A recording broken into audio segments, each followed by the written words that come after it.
네, 안녕하세요. 로열로더 로로쌤입니다. 자, 2020년 12월 31일 목요일, 자, 올해의 마지막 날 시황방송 시작하도록 하겠습니다.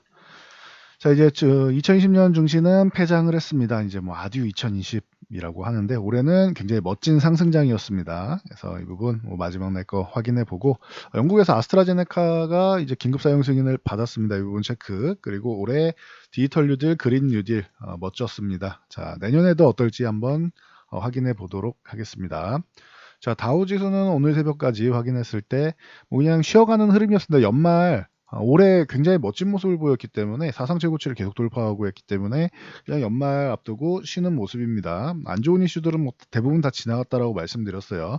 다음 달 초에 이제 바이든 쪽으로 인수되는 것이 확정이 되는 것만 남았습니다. 이제 그 부분만 뭐 진행이 되면 되는데 우리나라 시간으로 뭐 1월 6일 정도까지만 잘 넘어가면은 괜찮을 거라 봅니다. 그래서 뭐 참고하시면 될 것 같고, 나스닥 같은 경우도 이제 횡보하면서 마지막에 뭐 잘 유지가 되었다. 올해 뭐 정말 멋있었죠. 미증시 같은 경우는 사상 최고치 돌파하고 코로나 때문에 잠깐 쉬었지만 사상 최고치 돌파 후 쉬는 흐름 정도로 보시면 되겠죠. 그 후에 다시 한번 또 뭐 만스닥 얘기 말씀드렸었는데 이렇게 밀려 있을 때 한 뭐 7,000포인트 이탈했을 때 올해 그래도 10,000포인트 넘어갈 가능성이 충분합니다라고 했을 때는 다들 무슨 만스닥이야라고 하시면서 이거 나스닥 5,000포인트도 깨지는 거 아니냐 이런 말씀 많이 하셨는데, 결론적으로 보면 지금 거의 13,000포인트에 와 있습니다.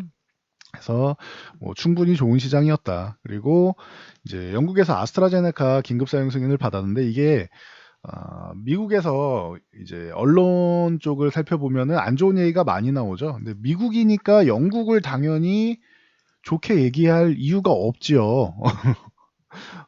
이 부분 여러분들이 알고요. 화이자나 모더나 같은 경우가 지금 잘 진행되고 있고, 다음 못 찾아는 존슨앤존슨이고, 그러니까 얀센이죠, 정확하게는. 그리고 이제 뭐 노바백스랑 뭐 쭉 이렇게 많은 기업들이 있습니다. 아스트라제네카도 있고 쭉쭉 있는데, 이미 화이자랑 모더나가 긴급 사용 승인 신청하고 뭐 사용을 하고 살 수 있는 상황까지 왔는데, 굳이 아스트라제네카를 뭐 띄워줄 이유는 전혀 없죠. 그리고 아스트라제네카가 어, 이거는 그냥 제 개인적인 의견입니다. 미국이니까 좀 보수적으로 하는 것도 있습니다. 셀트리온이 처음 진출할 때 보수적으로 바이오시밀러에 대한 보수적인 부분, 항상 얘네는 좀 보수적인 언론이 좀 강하고 입김도 실제로 그렇게 작용합니다. FDA 같은 경우도. 그러니까 영국 제품은 미국 제품보다 뛰어나지 않으면 그러면 굳이 이렇게 긴급 사용 승인 해줄 이유가 없기도 해요.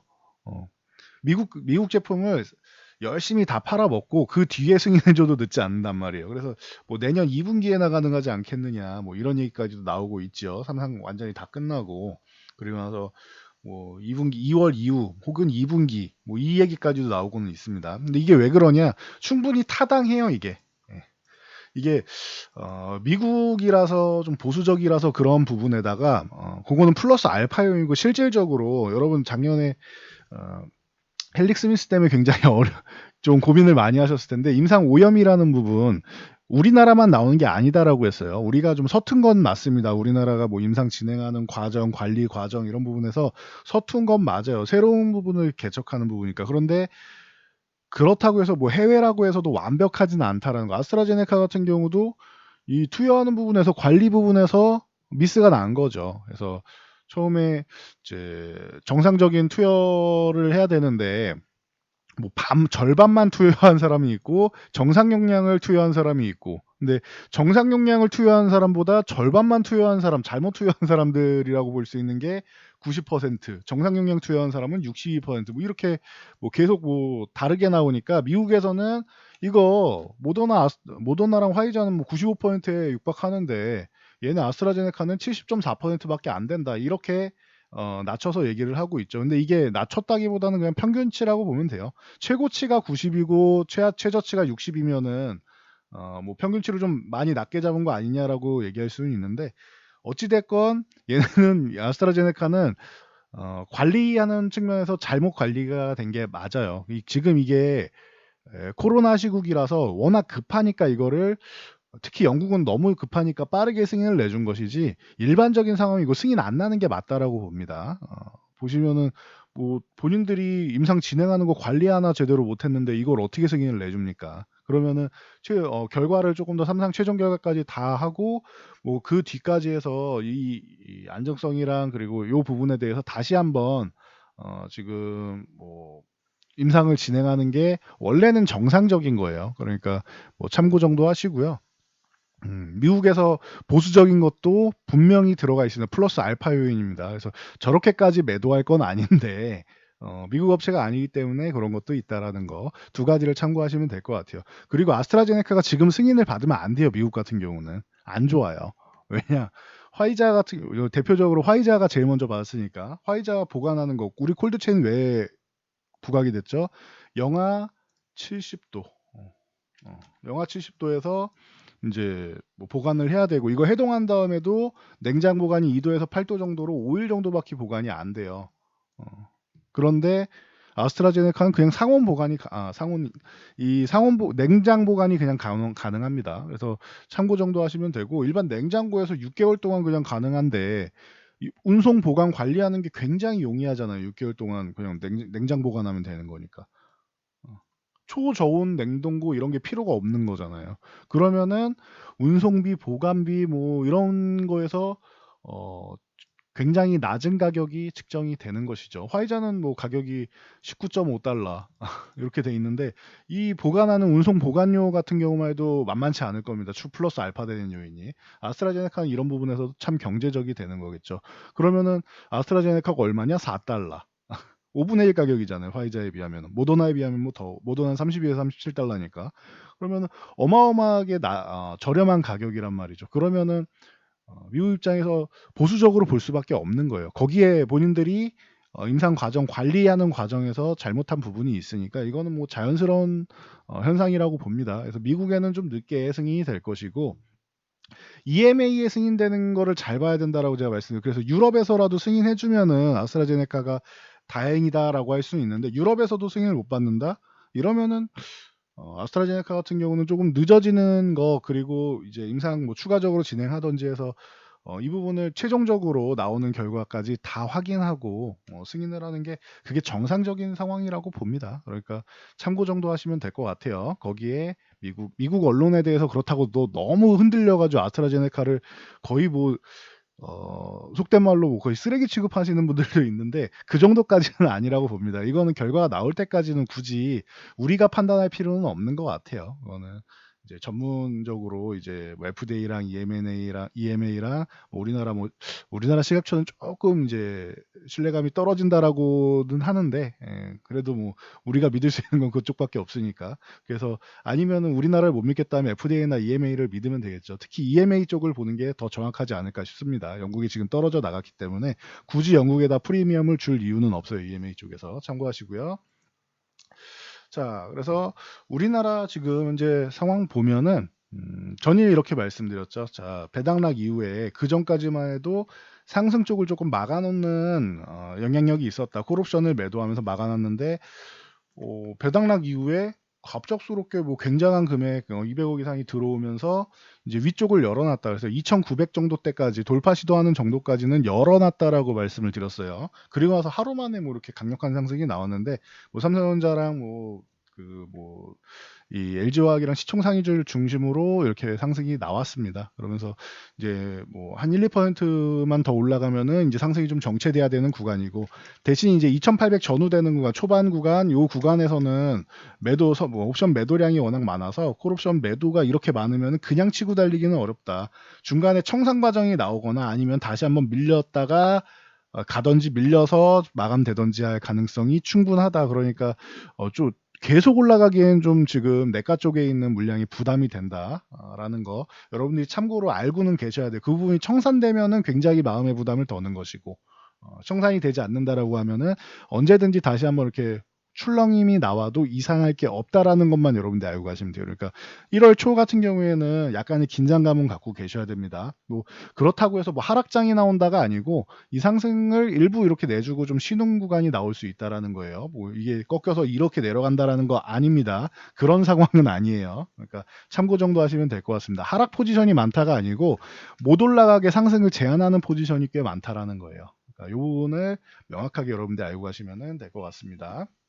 자, 코스닥 같은 경우도 코스피는 뭐 사상 최고치 뭐 계속 돌파하면서 잘 마감을 했고, 코스닥 같은 경우도 지금 52주 신고가 달성하면서 900포인트 넘어가면서부터, 이 구간을 넘어가면서부터가 진짜다라고 말씀을 드렸어요. 그래서 드디어 넘어가서 내년에는 이제 천스닥 시대가 열립니다라고 제가 말씀을 드렸는데, 뭐 제 전망은 그렇다라고 했는데 지금 뭐 잘해주고 있죠. 벌써 970포인트를 두들기기 시작했습니다. 그래서 900포인트 넘어가면서 진짜다. 그리고 이 구간 넘어가면서부터는 이제 코스피 쪽에 레버리지를 보유하신 분들은 이제 2800포인트 넘어가면서부터는 좀 줄이시는 게 맞고, 그리고 이제 코스닥 쪽 레버리지를 보유하고 계신 분들은 조금 더 들고 가보셔도 됩니다라고 설명드렸는데 참고하시면 될 것 같아요. 그래서 코스피 쪽은 이제 옵션 동향으로 해서 선물하고 주식은 좋아요. 근데 옵션 동향으로 해서는 상승을 조금 이제는 워낙 빠르게 올라왔기 때문에 약간 정체되는 느낌. 그리고 지수를 가둬놓고 이제 나머지 종목들이 이렇게 올라올 수는 있겠죠. 시총상위 종목들이 조금 쉬게 된다면은 그 정도 생각하시면 되고, 코스닥은 흐름이 매우 좋다. 벌써 2조 이상 매수가 들어왔다라고 말씀드렸어요. 11월부터. 그러니까 코스닥 쪽에 수급이 좋은 부분이 내년 초까지 이어질 가능성이 충분하지 않겠느냐라고 설명드렸으니 올해 연말은 이렇게 정리하시면 되고요. 자, 삼성전자 뭐 여전히 뭐 좋습니다. 11월 반도체 생산이 이제 뭐 긍정적이고, 이제 글로벌 파운드리 성장세는 뭐 말씀드릴 게 없습니다. 이거는 너무 칼럼으로도 계속 알려드렸고, 이 구두로도 계속 말씀드렸고, 영상으로도 남아있으니까 보시면 되고, 이게 기저효과 때문에 조금 더 좋아 보이는 건 있습니다. 11월 같은 경우에는 전월 대비 마이너스 9.5%였죠. 그래서 좀 부진했었는데, 10월에 이렇게 부진했기 때문에 플러스 7.2%? 요거 같은 경우는 사실 9월에 비하면 그렇게 좋아졌다고 할 수는 없겠죠. 9월에 비교하면은 마이너스 9.5% 다음이니까 기저효과 정도라고 보시면 될 것 같아요. 아주 좋다기보다는 10월 대비해서 좀 나아졌다 정도로 보시면 될 것 같습니다. 그래서 계속 이제 마이너스 성장세가 이어지는 게 아니라 한 차례 내려왔지만 10월 거를 어느 정도 극복하고 있다라는 정도로 보시면 될 것 같아요. 그래서 반도체가 지금 구간이 최악의 국면인데 이 부분만 지나면은 다시 한번 화랑이 될 수 있다. 슈퍼사이클 온다라고 말씀을 드렸으니 참고하시고요. 자, 해서 이런 뭐 소재 쪽으로 해가지고 삼성전자 뭐 당연히 뭐 77,500원 돌파한 다음에 위쪽에서 쉬는 게 좋은 모습이다 했는데, 뭐 3일 만에 또 다시 한번 유종의 미를 잘 거뒀습니다. 8만 원대를 넘어갔는데, 삼성전자도 이제는 이제 좀 정리할 때가 됐다라고 계속 말씀드렸죠. 올라갈 때마다 분할로 좀 정리하시면 된다. 단 올해 이제 동학개미 운동으로 요때 들어가신 분들, 이 구간에서 들어가신 분들 같은 경우는 제가 한 2년 정도 여유 자금을 가지고 상승이 나오면 이렇게 하락도 나오고 이렇게 조정도 나오고 하면서 이렇게 갈 텐데, 상하 파동이 있으면서 갈 텐데, 한 2년 정도 여유 자금 들고 가신 분은 그냥 쭉 들고 가보시면 좋을 것 같습니다라고 말씀드렸죠. 아직도 그런 분들은 들고 가셔도 돼요. 중간에 만약에 이게 쭉 미끄러져서 이렇게 내려왔다고 쳐도, 6만 원대까지 내려왔다고 쳐요. 그래도 큰 수익이죠. 그리고 나서 다시 한번 위쪽으로 돌파해 가면은 되는 것이기 때문에, 조정이 깊게 나오건 그런 거 신경 쓰지 말고, 나는 주식 잘 모르겠다 하시면 그냥 들고 가시면 됩니다. 장기 투자하시는 분들은.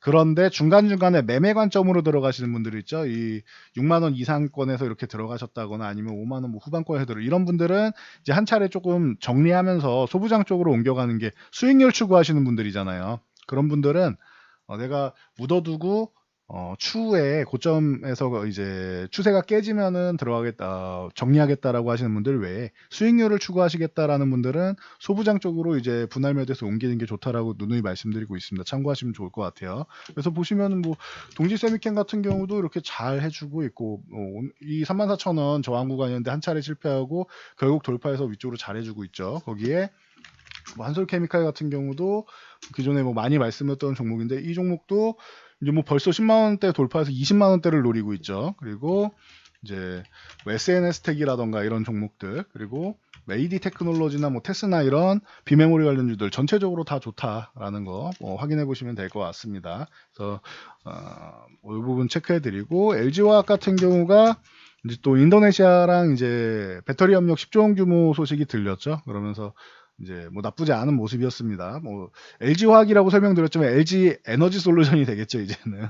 예, 분사를 했으니까 참고하시고, LG화학 같은 경우 요그 82만 원 구간 이제 살짝 걸쳐놨는데, 이 구간을 넘어서 여기서 양봉을 한 차례 딱 세워줘야 이제 제대로 돌파하는 게 됩니다. 그래서 이제 조정이 나오더라도 82만 원을 유지해 준다라고 하면은, 이건 다시 한번 뭐 100만 원대를 노리기 위해서 이제 위쪽을 가겠죠. 바로 넘어간다라고 말씀드릴 수는 없을 것 같아요. 그런데 충분히 도전할 수는 있을 거라고 생각합니다. 그리고 뭐 시간이 좀 걸리더라도 넘어갈 수는 있지 않나라고 보고 있으니 참고하시고요. 그리고 이 테슬라 뭐 신모델 출시하는 부분에 대해서도 얘기가 나왔는데 요거는 조금 뭐 추후로 미루면 될 것 같습니다. 그래서 올해는 이렇게 보시면 좋을 것 같아요. 정책 테마 좋아하시는 분들은 이렇게 디지털 뉴딜 쪽으로 해서 한번 보시고, 그리고 그린 뉴딜 쪽으로 해서 보시고, 이렇게 해서 두 가지 섹터를 보시면은 이게 정책 쪽을 좋아하시는 분들도 해당이 되지 않겠느냐라고 저는 보고 있습니다. 그러니까 참고하시면 될 것 같아요. 그래서 삼성전자 LG화학 보시면은 디지털 쪽에는 삼성전자 중심으로 해서 IT 쪽 섹터가 나올 것이고, 그린뉴 쪽은 LG화학 중심으로 해서 이제 환경주 쪽이 나오겠죠. 탄소 배출권이나 뭐 수소든 뭐 풍력이든 태양광이든 다 뭐 그린 쪽에 해당되니까. 그러니까 여러분들이 크게 이 두 축을 보고 가시면 되고, 나머지 플러스 알파를 보시면 될 것 같아요. 나머지는. 그래서 내년에도 2021년에도 이렇게 보시면 된다라는 거. 중간에 조정이 나오면은 너무 많이 올라 싶으면은 조정 나오는 걸 기다리시면 되는 겁니다. 조정이 나올 때 매매하는 거고, 추격 매수는 자제하면 된다. 자, 보시면 되고, 녹십자랑 이제 한미약품 같은 경우는 전일도 말씀드렸죠. 모더나 우리가 이제 2천만 명분, 그러니까 4천만 도즈를 계약했다라고 했는데, 이 부분에 대해서 이제 CMO 기대감이 있다. 이거는 녹십자랑 한미약품 쪽에 기대감이 있으니까 좀 보시면 된다라고 했는데, 뭐 오늘 저항권까지는 잘 올라왔습니다. 지금 최근에 이 41만에서 41만 5천 요 구간을 못 넘어가고 있었는데, 요 구간을 이제 넘어가느냐가 중요할 것 같아요. 일단 40만 원 위쪽으로 넘어와 준 건 좋고, 41만에서 41만 5천 원 구간까지 한 차례 더 치고 올라서 이렇게 양봉을 세워준다라고 하면은 이제 굉장히 뭐 좋은 모습이 되겠죠. 자체적으로 혈장 치료제 이슈까지 있으니까 녹십자 같은 경우가 두 가지 이슈를 한꺼번에 볼 수 있고, 한미약품 같은 경우는 본인들이 뭐 이미 공개를 했으니까, 본인들은 생산할 준비가 돼 있다라고 얘기를 했으니까 한 차례 위쪽 방향으로 돌려 세워 줬습니다. 그래서 참고 정도 하시면 될 것 같습니다. 이 두 종목이 이제 모더나는 이제 mRNA 백신으로 해서 이제 CMO 기대감이 있다라는 거 참고하시고, 종근당도 자체적인 이슈가 있죠. 나파벨탄 쪽으로 해서 1월에 조건부 승인 신청 계획을 하고 있다라고 하고 있으니 참고하시면 될 것 같아요. 이건 승인되느냐 안 되느냐가 중요하겠죠. 녹십자 같은 경우도 혈장 치료제 같은 경우는 이제 표본이나 이런 이제 객관적 데이터가 좀 부족하지 않느냐라고 얘기가 나오고 있는데, 임상 이상 때는 원래 부족하죠. 그래서 그 부분에 대한 거는 뭐 식약처가 판단할 테니까. 그리고 뭐 최근에 얘기가 나온 건데 뭐 원래부터 알고 있던 사실인데 그냥 최근에 그냥 불거진 얘기죠. 그러니까 좀 더 기다려 보면서 식약처 얘기를 보는 게 뭐 정확할 것 같습니다. 참고하시고요.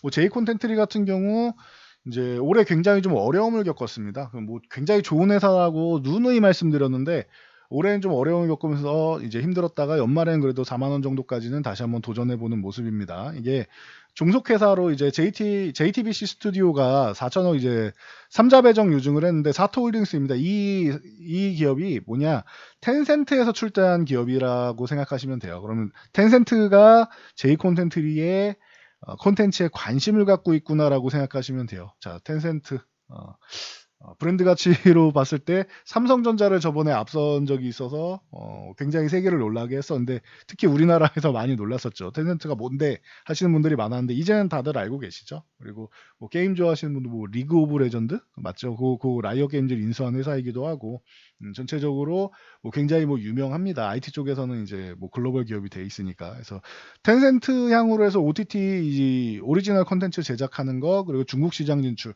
이 부분에 대해서는 중국 시장에 대한 기대감이 굉장히 뭐 좋아질 수 있는 이런 모습이 아닌가 싶습니다. 그러니까 참고하시고요. 그래서 스튜디오 드래곤, 뭐 에이스토리, 그리고 뉴 뭐 이런 종목들, 뭐 아니면 초록배 이런 종목들 다들 많이 소개시켜 드렸었죠. 그래서 참고하시고, 여기에 뭐 플러스 알파로 뭐 덱스터라던가 아니면은 연말 연초 되면은 이제 정책 기대으로 VR이나 AR 이쪽 관련주들이나 이렇게 온라인 쪽이 발전하게 되면, 아까 디지털 리들 말씀드렸는데, 그러면 결제 관련주나 이런 쪽에도 다들 관심을 가져볼 수 있다. 그러니까 2021년도 2021년은 이렇게 보시면 될 것 같아요.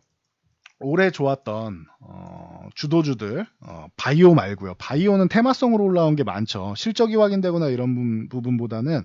그리고 실적이 확인된 쪽은 이제 진단키트 쪽하고 이제 시밀러 쪽인데, 시밀러 쪽하고 뭐 이런 개념인데, 시밀러는 괜찮다니까요. 계속 이제 성장하는 산업이다라고 말씀을 드렸는데, 진단키트는 내년 이후에 그 정도의 실적을 낼 수 있느냐에 대해서 한번 물음표가 발생할 수 있습니다. 그러니 참고하시고요. 그리고 이런 바이오 영향력으로 해가지고 뭐 치료제 개발 기대감, 백신 개발 기대감, 혹은 협력사 기대감, 뭐 이런 식으로 올라온 원료의약품을 제공하는 게 확실하다라고 해서 확인된 기업들 제외하고는 나머지는 좀 조심하시는 게 좋습니다. 바이오 같은 경우는 내년에 이제 뭐 2, 3분기 정도에는 한 차례 좀 어려움을 겪을 가능성이 뭐 충분합니다. 빠르면은 이제 JP모건 헬스케어 컨퍼런스 이유가 될 거고, 그 구간을 잘 이겨낸다라고 하면 2, 3분기 정도에는 좀 쉬어가는 구간, 좀 크게 쉬어가는 구간이 나올 수도 있습니다. 많이 올랐으니까 크게 쉬는 거예요. 조금 올랐으면 크게 쉴 이유가 없겠죠. 그래서 이 부분 참고하시고요. 만약에 내년까지도 랠리가 이어진다라고 하면 다행인 거고요. 근데 조심할 때는 됐다라는 거 여러분들이 참고하시면 될 것 같습니다.